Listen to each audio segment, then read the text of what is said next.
Hello, this is Sam Jahari coming to you live from allpointstv.com. Welcome to Briona's Legacy and slaying the dragon. All right, it seems like every time I turn on the TV or I pick up a newspaper or even talking to somebody, they're either it's about the election or about this epidemic of heroin overdoses and opiate overdoses. I was listening to the radio the other day, and that's what they were talking about. And here's the radio I was listening to is sports talk radio, and they're talking about all these overdoses and people dying. Now, 5 years ago, I learned firsthand about this epidemic that we're going through, and I didn't realize how bad it was, and I didn't realize it was such an epidemic, But after I lost my daughter, 2 days later, one of her friends had overdosed, and it was weird because, when they were taking my daughter out in the stretcher after she died, her phone rings, and I pick up the phone, and her name's Erica Schlosser. She was on the other line, and she says, "Mr. Jahari, tell me it's not true. Tell me it's not true." I says, "Yeah, Erica, excuse me, it is. It's true, Please stay away from this crap, This is what drugs do. This is what happens." She says, "Well, we overdose all the time. You're not supposed to die." This is the kind of mindset that they have, that they're just, it's not going to happen to them, or they're not going to die, they're going to come back. Well, we've come a long way, with the Narcan on the scene now. Narcan is this this drug that's administered when somebody's going through an overdose. It counteracts the activity of the drug, and it revitalizes them. It revives them. It brings them back to life. Most of the police force now, they're carrying it on hand. Even a lot of the different groups that's going up, all the coalitions, they're handing these out, or they're giving them out to families that they have a child or somebody in their family that's an addict. So, it's kind of like an EpiPen or something that for allergies, that you administer, and it counteracts what the drugs do. But I was listening to this this radio show. Again, it was a sports talk radio, and they were talking about drug addiction and overdoses. They were saying in 1999, here in the state of Michigan, we had 99 deaths to overdoses. Well, 2014, we had 1,800, over 1,800 deaths of overdoses. Now, that was in the state of Michigan? State of Michigan. Oh my God, 1,800, did you hear that? 1,800 deaths. That's more deaths than that's killed over the road, auto accidents. I think car accidents, we had 894 or something that year, and we had almost over 1,800 deaths of overdoses in the state of Michigan. I mean, and look at it from the increase from just a couple of years. Well, what happened, John, is in the 80s, in the late 80s, the drug companies, they came out and they says, we're losing all this money on this pain medication because, pain medication was given to people that were dying. So they didn't know what the after effects was. But the drug companies knew that they're losing all this money. So they go to the doctors, they says, well, let's start treating people for pain. Now, no one really knows what everybody has different pain levels that they can handle or whatever. So you go into a doctor's office and he's got this chart from 1 to 10, and before he even knows why you're even in there, he asks you, where's your pain level today? Well, shit, you know, all of a sudden you're thinking about pain, not that I got a cold or whatever. Oh, my pain level is 6 or 10 or 3 or whatever, you know. So they started handing out these, writing these scripts of these opiates, the pain medication. And they're giving it out like candy, you know. Someone that's going to be, let's say you get a tooth pulled. Well, you get a tooth pulled, you're going to have pain for a few days. Well, they give you a month's supply. Why? Because, well, I'm not going to give you just 3 or 4 for 3 days because I don't make no money that way. So they give you, a prescription for the whole month or 2 months or whatever. Well, a couple of years ago on Jim Cramer's Mad Money, that he's a stock analyst and promoter. He manages a hedge fund, and he's talking about this new medication that's coming out for adults with ADHD or whatever. And huh? It was a painkiller. Painkiller. Oh yeah, painkiller. The one was a painkiller too, and he was also saying, yeah. And he goes, telling people, you want to look at the stock for this pharmaceutical company, and then he looks right at the camera. He said, well, hey folks, this is an ethics course. He said, this is about how to make money. Well, and it was it was shocking, that admission. I like to find. I'm going to look on the internet to see if I can find that clip. Well, that'd be nailing it even further home. Well, if you remember, John, about 6 months ago or 8 months ago, I had Katie Couric. She was just talking about how they're addicting us to sugar. They know we're going to end up with diabetes, and they know that we're going to end up with all these different, obesity and all these things are going to happen, but they don't care. Everything is all about the money, And, why are we having all these overdoses now? So now they're giving us these opiates like it's candy. Now what happens is, as you become an addict, because 10% of us, we have this addiction gene or this brain disease or whatever you want to call it. We get addicted. So after we get addicted, we go back to the doctor. He gives us another script, and he might give us scripts for 6 months or something, maybe even longer. Okay, but sooner or later, the doctor, especially these days, the federal government is cracking down because of all these coalitions that are coming up. That all these families that are losing kids and family members to these overdoses. So now we're starting to hold these doctors more accountable, all right? Where we're checking on all the different scripts that they're writing, especially on opiates. Here's another thing too. Our country is only 5% of the world, okay? But we are the manufacturers of all these opiates and stuff. Well, we absorb or we give out these opiates more than 95% of the world. We absorb all these, okay? We're only 5% of the world.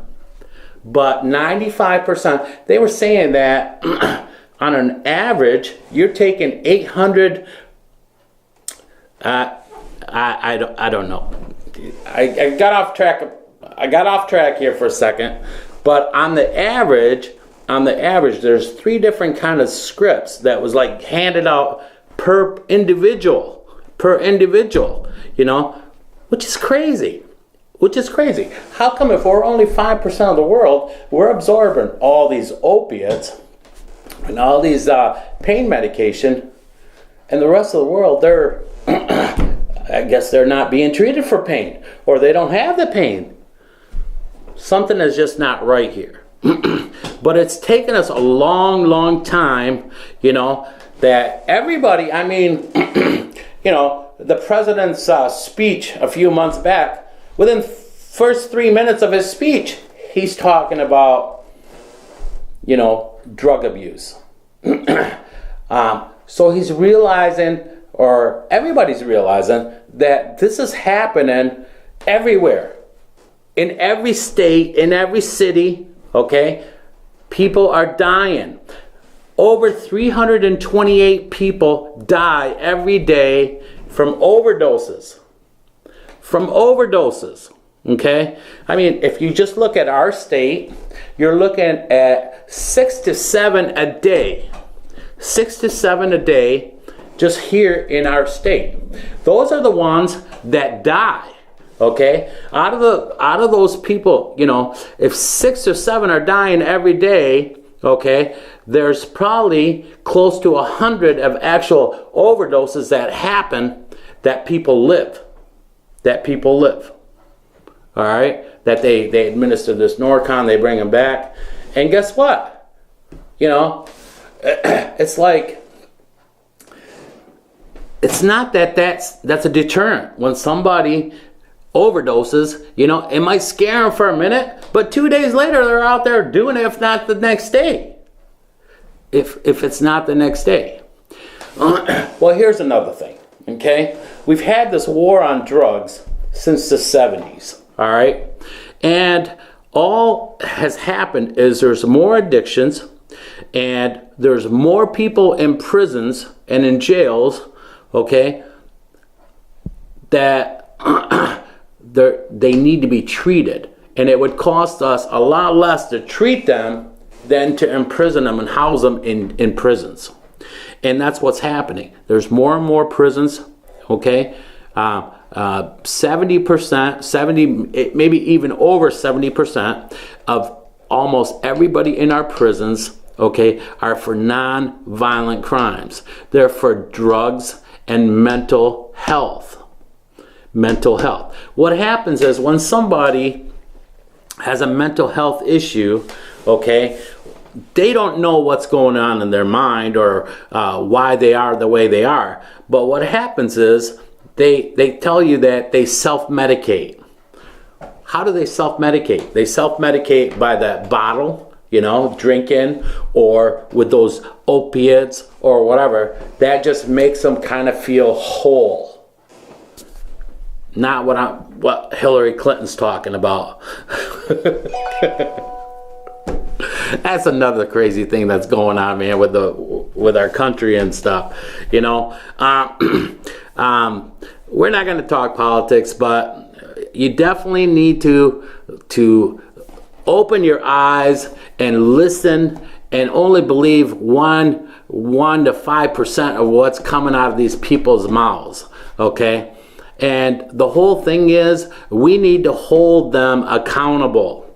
That means we don't just vote, then that's it. We close our eyes and our ears to what's happening around us. We have to hold these people accountable, because what's happening is everything is driven by money.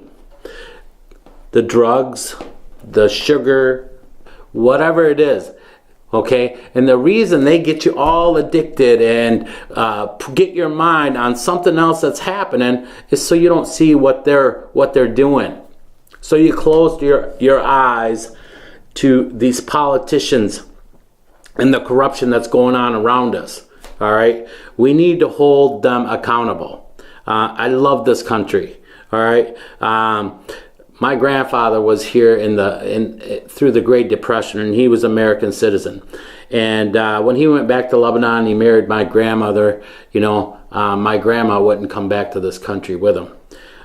So he ended up losing his citizenship. But before he lost his citizenship, my father was born and my aunt was born. So they were naturalized citizens because he was an American citizen. Let's face it, we're all from different countries. We're all from different parts of the world, okay? That's what makes this country great. There's so much diversity, okay? But it's the freedoms that brings us here. And to be successful, you should not be reprimanded, okay? We're a capitalist country. We're not, you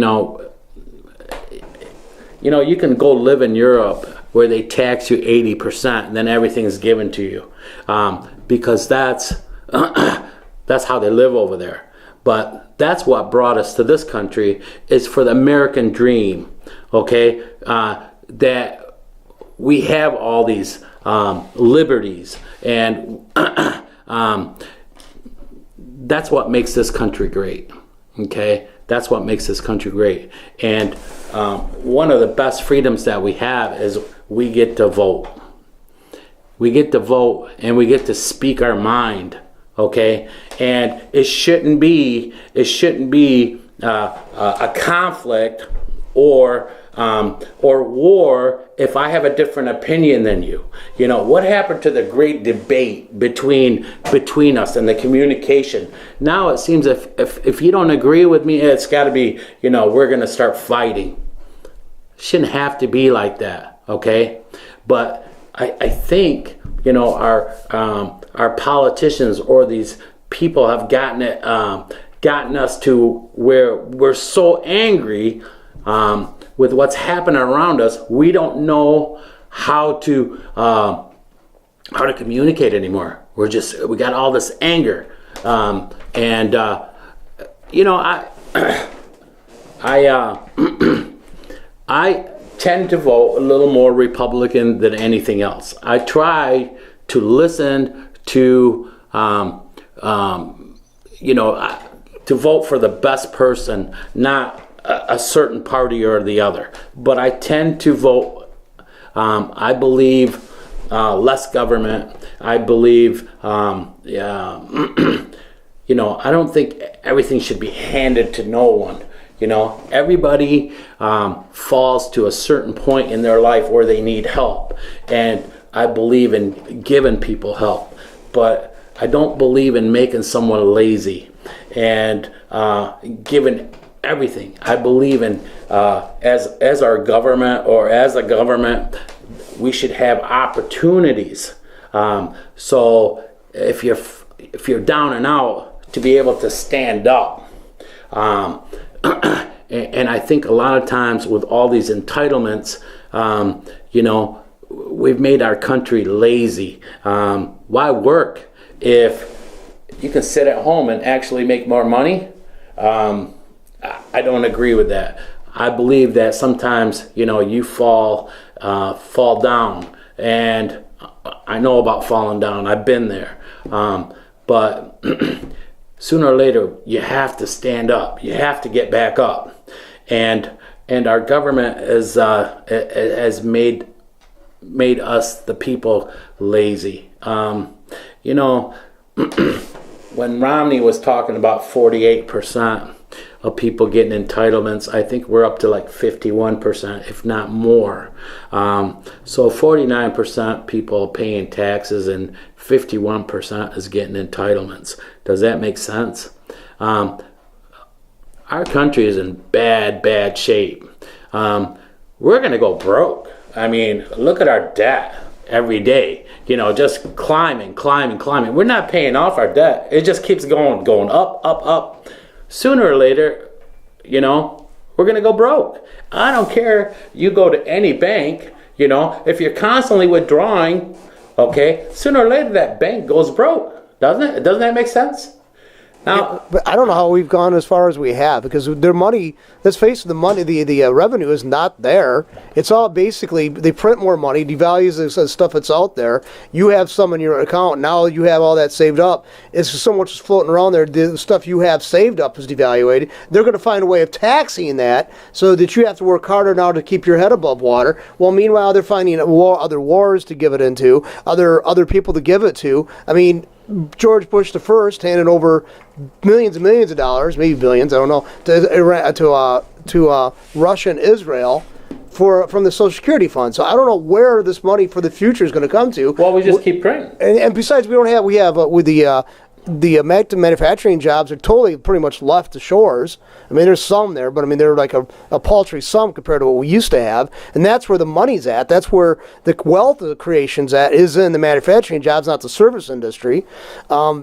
I don't know. I just basically, I'm amazed that it's functioned as long as it has. And basically, people are still going under, you know, of a kind of an illusion, kind of a mirage. They're going by that. And that's what it's all about, is a mirage. Well, exactly. That's the whole thing is. You know, to be honest with you, till the day my daughter passed, my eyes were closed to what's going on. I mean, I struggled with the system and everything else with my daughter, but I didn't really.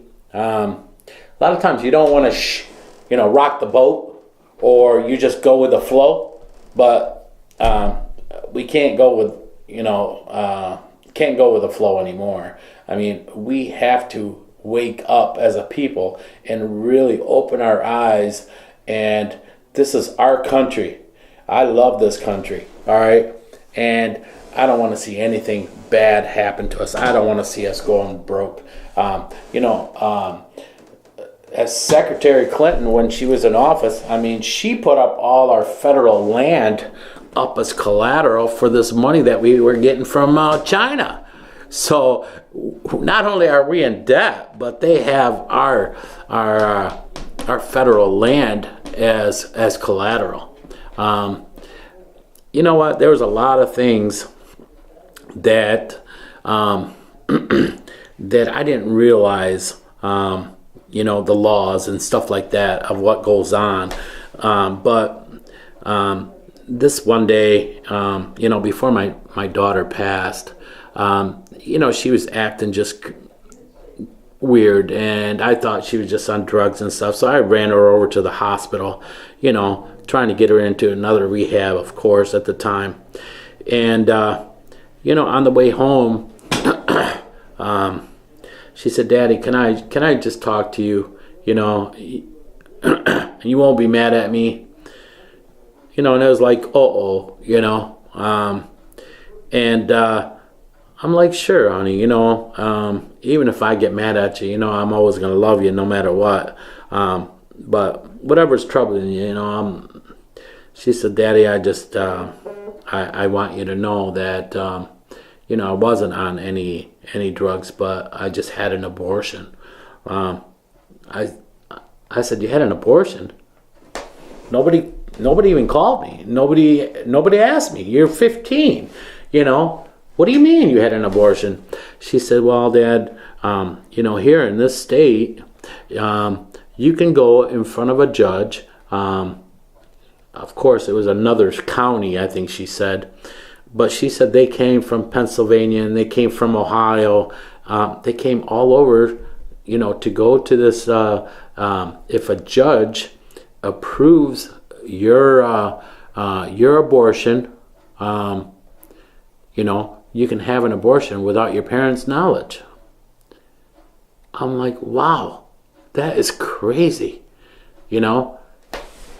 Now, my daughter's 15, and as a parent, you're supposed to be the protector, and I didn't get it. How does a minor go in front of a judge and he says it's okay? How does that happen? But this is the type of laws that we have on our books, and that's just crazy. That is so crazy. And the whole thing is, a lot of times when something is made law, it's so hard to get it off the books. It's so hard to change it. Okay? That's just one of a few things that, I don't want to share things, to, I feel like I'm giving you, private things of what happened with my daughter, but I feel like it's important. I feel that she's no longer here. She lost that fight, and the more people that I can get to listen, and together we can make things happen. We can make things change for better. That's why. I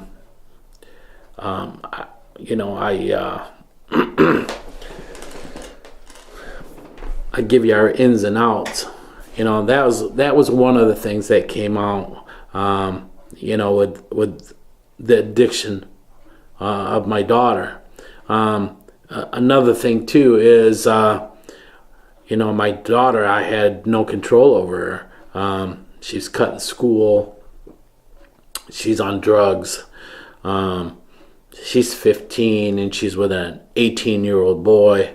I didn't know what to do, So I I thought the system was there to help me, and in the long run, the system looked at me like I was to blame. You know, I understand that there's a lot of bad parents. I don't think they're bad. I think they're just sick. You know, they're addicts themselves.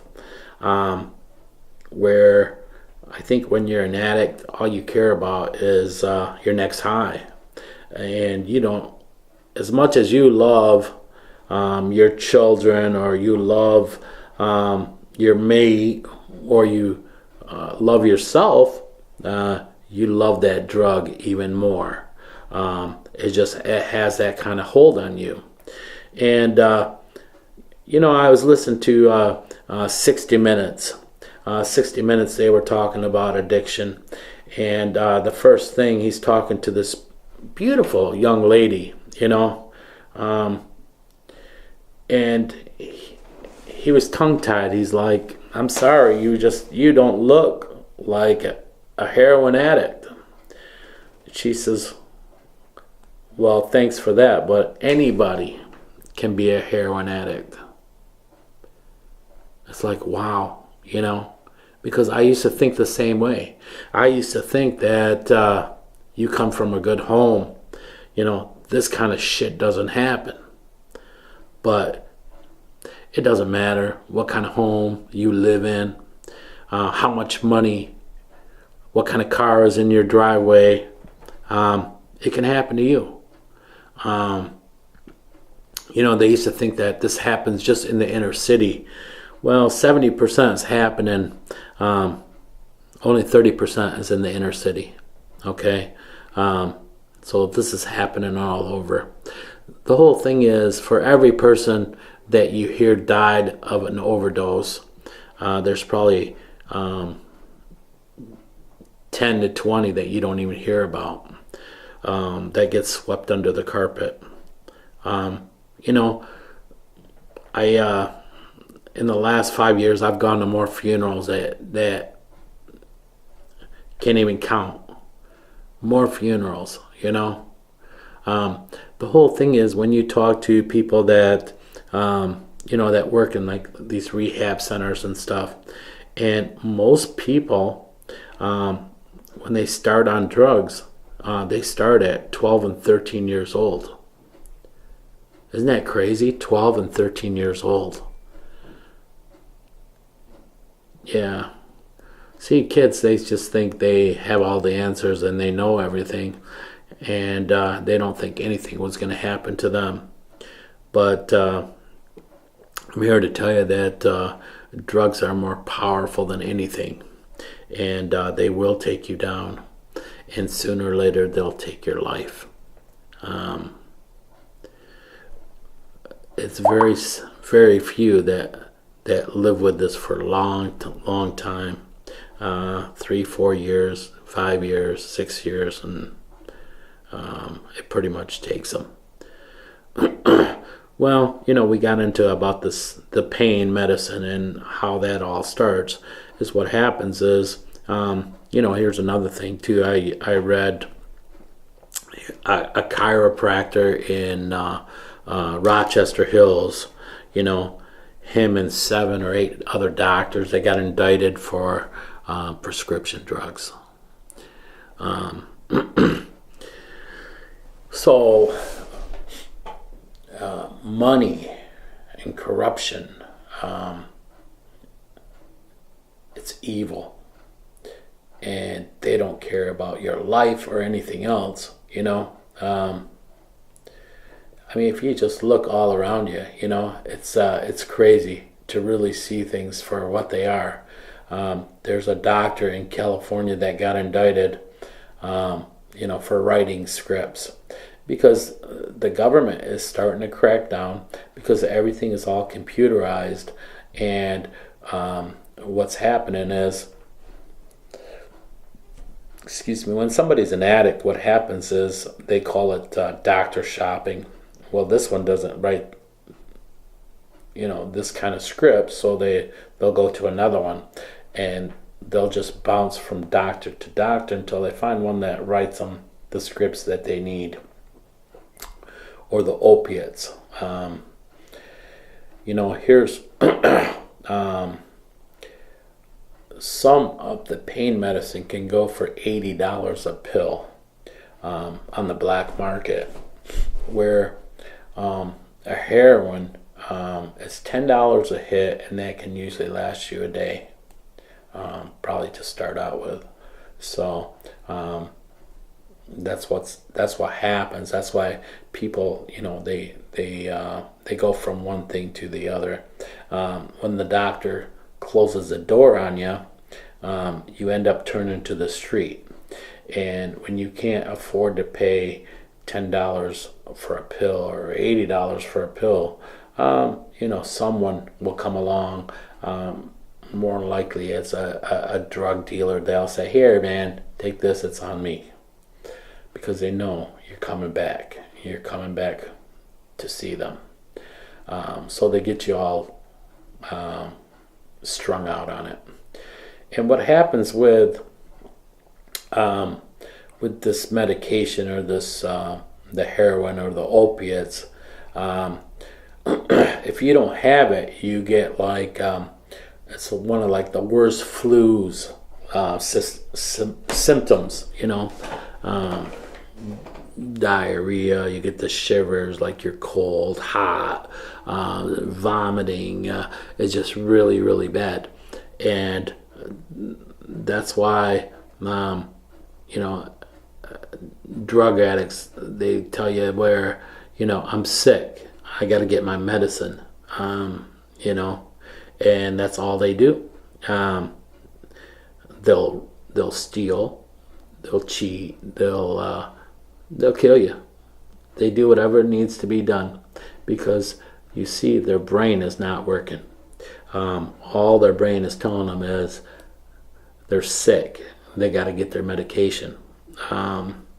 So that's addiction, ladies and gentlemen. We talked about 10% of us have these addiction genes, and the whole thing is, when you become an addict, only 10% of addicts ever ask for help or try to get help to stop. I think we're changing little by little. As a country, we're trying to treat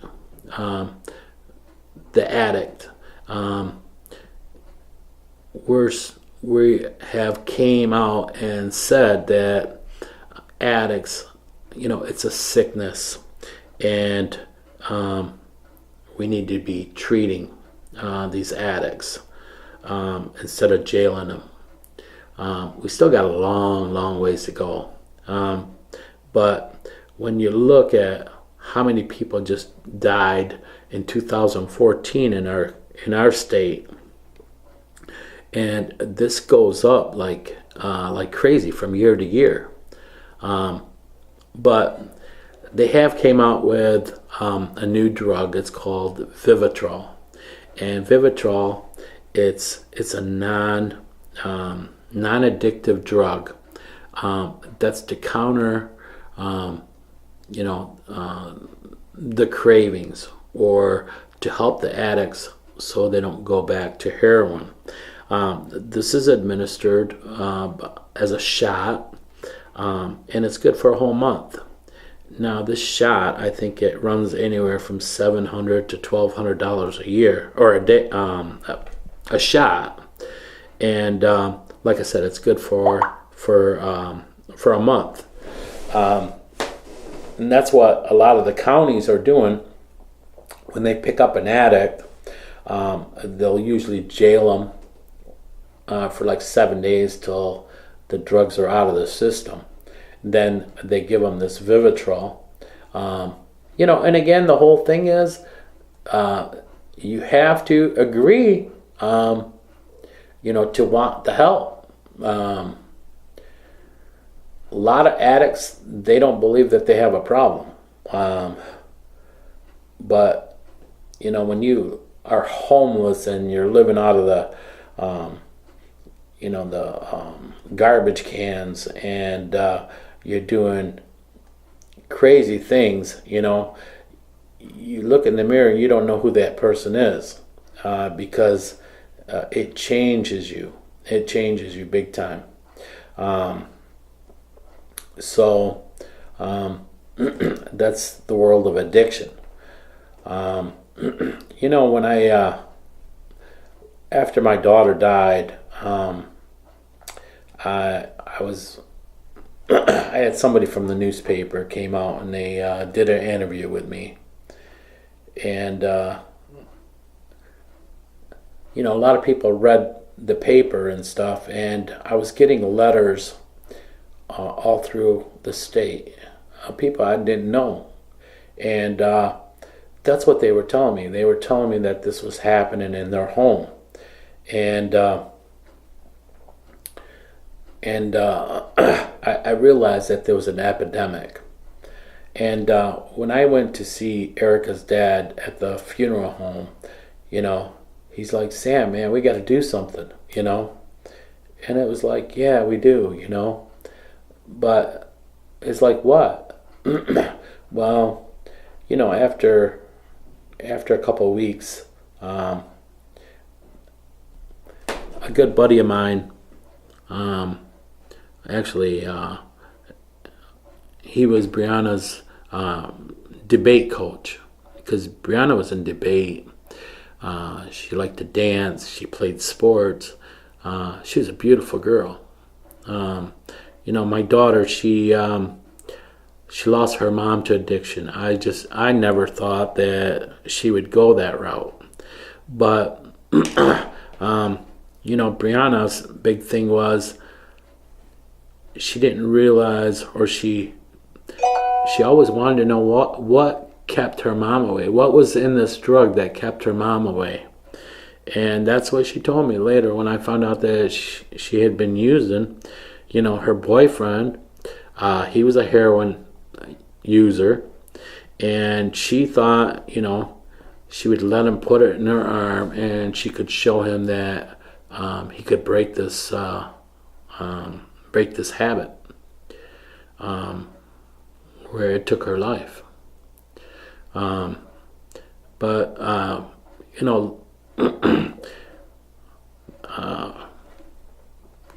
That's the reason I haven't been on. The month of February is just a really rough month for me. But I go into schools, and we do the Slaying the Dragon, and I come on the radio and tell you my story and what's going on. I just didn't want her death to go in vain. I cannot bring her back, but hopefully I can help save your child, so you don't go through this pain I go through every day. This emptiness. My daughter, she was my firstborn. And it's crazy. I mean, the love of our child is something completely different. Here's somebody that it's all upon you, taking care of them, and their life and everything is in your hands, as a parent, and you want to nurture them, and you want to set good examples and just be the best you can be for them, so they can be a good person.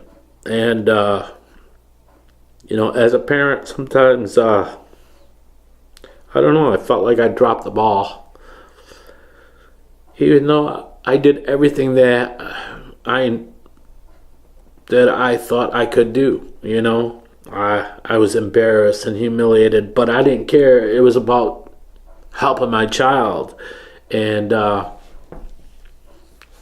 call the sheriff department, and it was just like, yeah, it's my daughter again. And it didn't matter how embarrassed or humiliated I was. I didn't want her to slide through the cracks.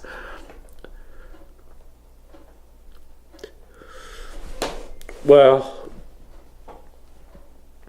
it's too late for that for me. But hopefully it's not too late, for you and your family. hopefully, somebody hears this message and they say, hey, what can we do? I believe that,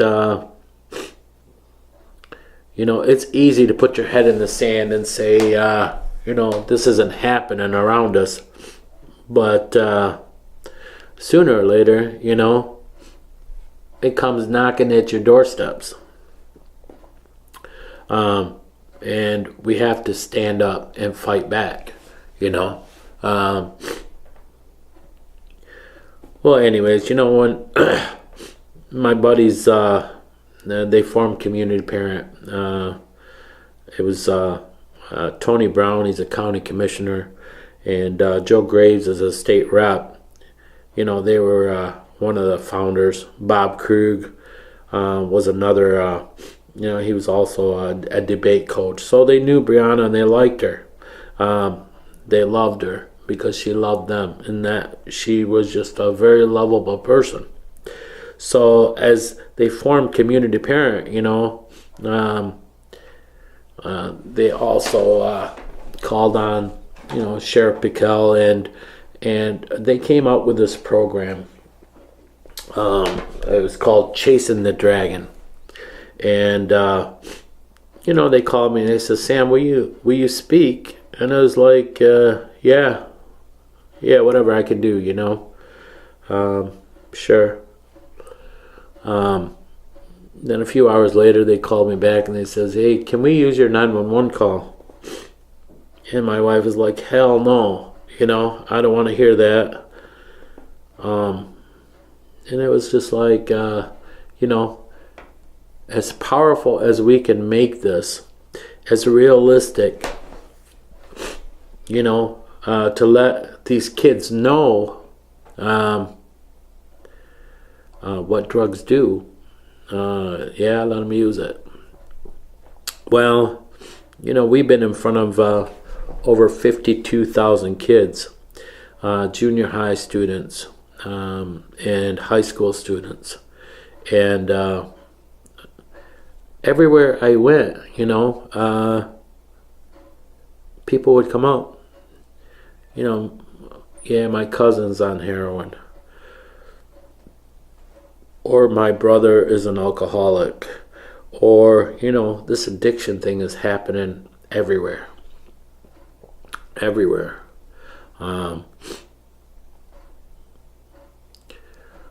It's time we fight back. I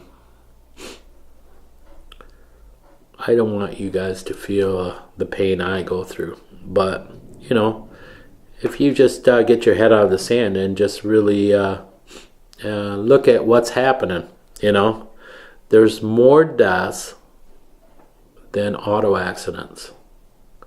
Can you believe that? This disease takes more lives than sicknesses, cancer, diabetes. And probably added up, it's probably way more than what we lost in all the wars we've been involved in. Exactly. Yeah. And it's just rolled under, it's just pushed under the rug, swept under the rug for the most part. You hear it, but it's just mentioned in passing, and they go on with some other news story. Well, that's just it. A few years back, John, they, when we had that Ebola outbreak, I think we lost 1 or 2 Americans, in this country. And, our president, he made the czar. They made the hospitals, and they had all these things for the Ebola outbreak, which, we nipped it in the butt real quick. But the whole thing is, why aren't we fighting this a lot more than we are? Why isn't there a lot more effort put into this? Because a lot of times, the stigma that goes behind addicts, they just think, well, they brought this on themselves. But they're realizing that this is a sickness, just like anything else. But because of the stigma, nobody wants to bring it out in the store, in the forefront, and really fight this head on. I just hope that you don't ever lose a family member. I lost my father at 79 to cancer. I don't feel, it was a big loss for our family, but my daughter was 17. She didn't live. She didn't really live, It was at her prime of her life. I'm thinking, gosh, she would have been 22 in October. Should be getting ready for her wedding or graduating college. Never have grandchildren from her. That pain just never really goes away. Never really goes away. And it hurts like hell because, I turned to a system that I thought was there to help us. And that's where I seen, our government and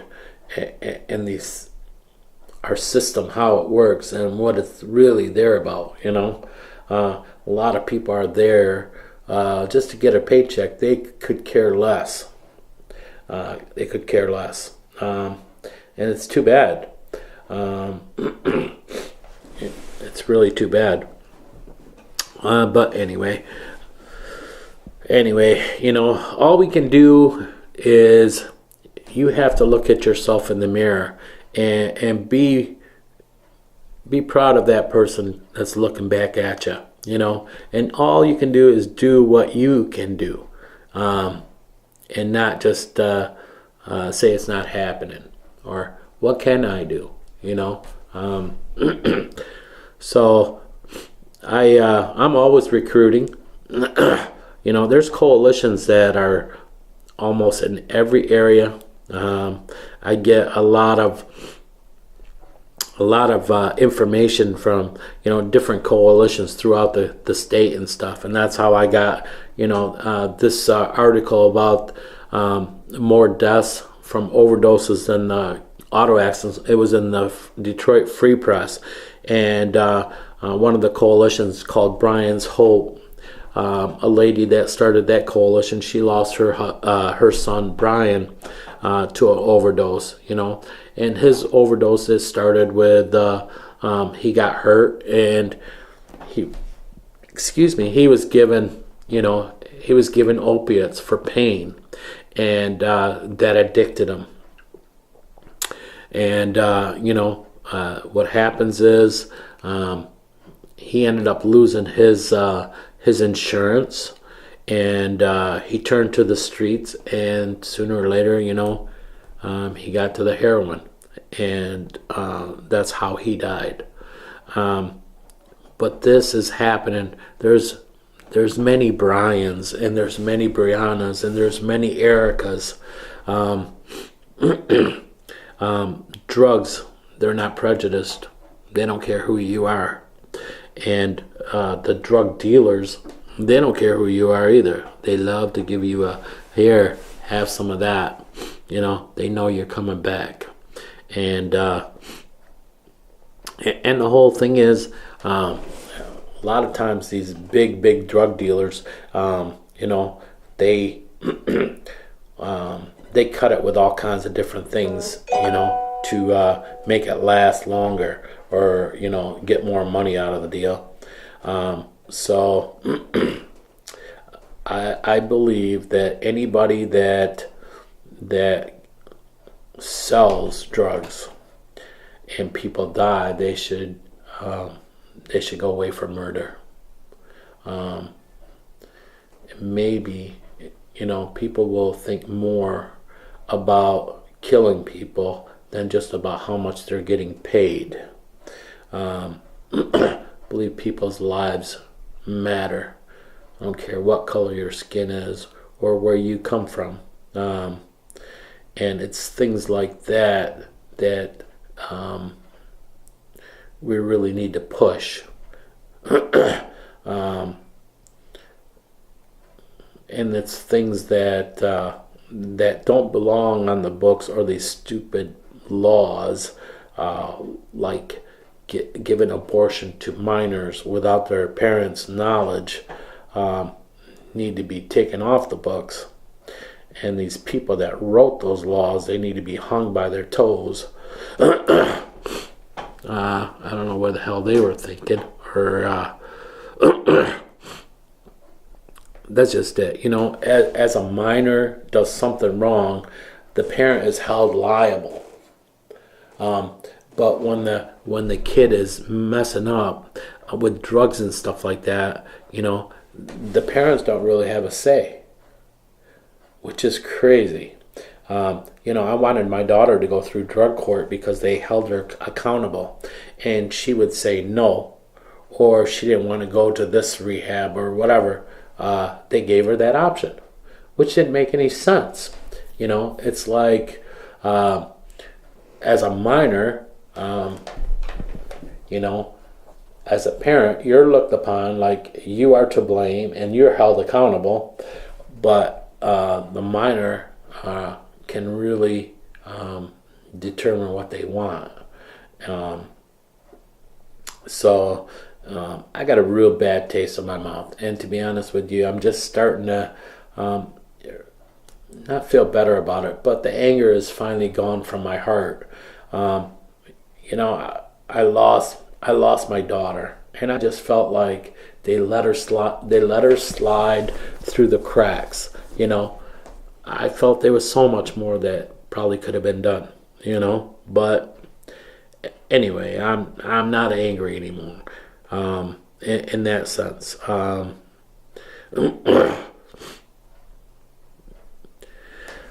I have strong faith, and it's my faith that gets me through. To be honest with you, there's days that it's really hard to get out of bed. It's really hard to get out of bed, and your whole body aches, and there's nothing that you can do to make it feel better. And I live with that. I live with that every day, and hopefully, one day it slides, or it doesn't. It's just not as bad as it is.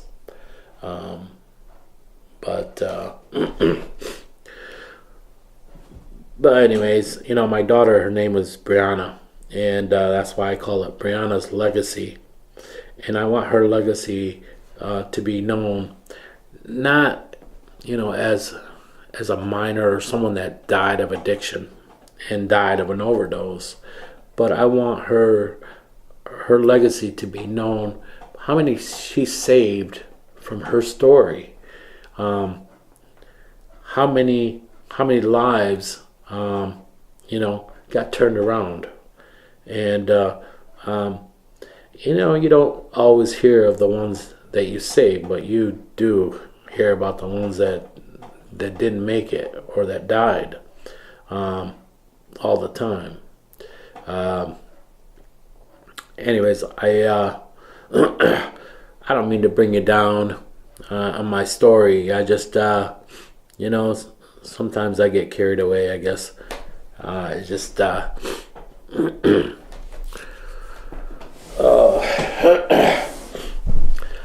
anyways, well, I really appreciate you listening today, and I hope to God that nothing like this is going through your family, and you're not having these issues. But a lot of times too, we don't want to see things for what it is, and we don't want to tackle it head on. And I just want to say that we're here for you, and we want you to be here for us. And I think together, hopefully we can make some changes to the better. And and I believe that one hand doesn't clap by itself. So I need you to be my other hand, and together, we can really make a difference. I think as the more voices, the louder we are, that it's hard to not hear us. So again, I thank you for listening today. Hopefully I'm going to start being here on a weekly basis. And for you young ones, hopefully I'll be coming to your schools real soon. All right, my name is Sam Jahari. Thank you again for listening, and we'll catch you next time. Have a great day.